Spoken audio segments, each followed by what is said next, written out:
Ismaël Saïdi, votre coup de cœur? Alors moi, le dernier film que j'ai vu, c'est vraiment été un coup de cœur. D'ailleurs, c'était le film d'Yvan Attal.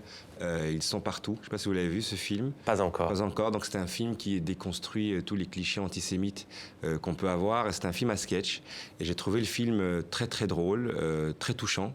Parfois parce que il rappelle aussi des moments assez durs par rapport à ce qui s'est passé pendant la Seconde Guerre mondiale et les rapports qu'on a justement aux survivants, mais aussi un antisémitisme qu'on peut trouver larvé un peu partout, les clichés qu'on peut avoir sur les juifs, ils sont riches, ils sont machin, etc.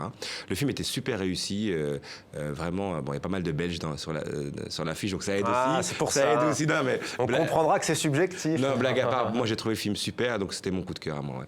Kautar Archi.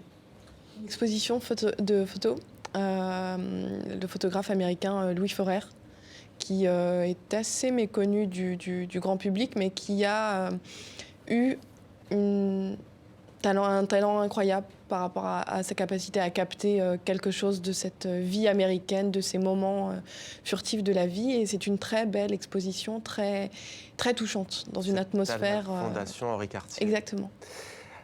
Un film, une exposition photo, et pour vous, Laurent Godet? Moi, c'est un roman que je viens de découvrir, qui fait partie de la rentrée littéraire, et qui s'appelle Tropique de la violence de Natacha Apana, qui est un très beau livre.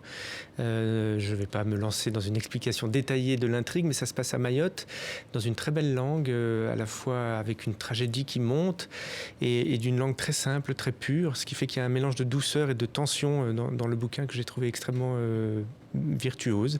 Et puis ça fait du bien aussi, une littérature française qui s'ouvre au monde.